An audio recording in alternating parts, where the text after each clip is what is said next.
السلام عليكم.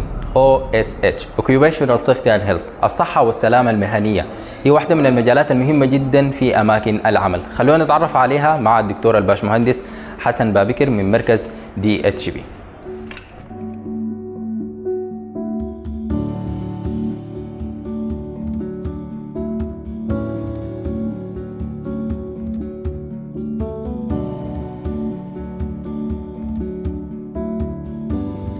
مرحبا بكم. أكيد مجال السلامة والصحة المهنية هو من المجالات المهمة.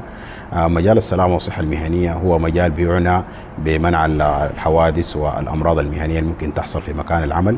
لما نتكلم عن السلامة بنتكلم عن إنه نمنع الجروح والكسور والخدوش اللي ممكن تحصل للشخص نتيجة لمزاولته لمهنة معينة، سواء كان مثلا شغال في واحد من الشركات أو في بعض المصانع أو بعض المطارات أو بعض مثلا الفنادق.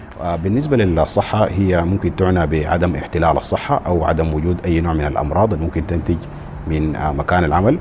طبعا الأمراض المهنية ممكن تنقسم لنا لقسمين: أمراض بدنية وأمراض جسدية وأمراض نفسية. طبعا نحن في مركز DHB بنقدم الدورات التدريبية المتخصصة في مجال السلامة والصحة المهنية.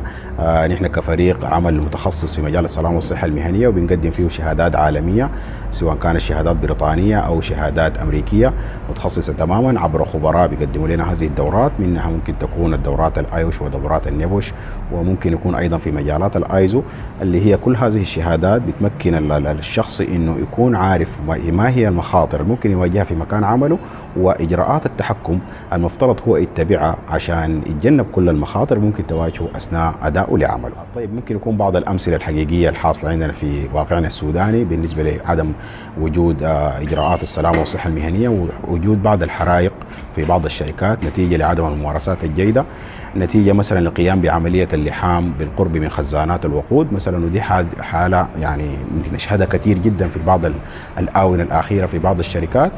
أيضا برضو من المخاطر اللي ممكن تكون موجودة في مكان العمل اللي هو بيشمل لنا بتر وقطع لأجزاء الجسم نتيجة لعدم ارتداء مثلا معدات الحماية الشخصية أو عدم الالتزام بممارسات السلامة والصحة الجيدة. طيب، بالنسبة لرفع الوعي فيما يخص السلامة والصحة المهنية بيتضمن لنا جانبين: الجانب التعليم والتدريب، وخصوصا فيما يخص التدريب ومجال السلامة والصحة المهنية لكي نعرف فيها كل المخاطر اللي ممكن تكون موجودة في مجال العمل، وما هي إجراءات التحكم المفروض يتبعوها العمال أثناء قيامهم بمهامهم بطريقة آمنة عشان نتجنب كل أنواع الجروح والكسور والخدوش والأمراض المهنية الممكن تنتج نتيجة لمزاولتهم أو لنشاط محدد.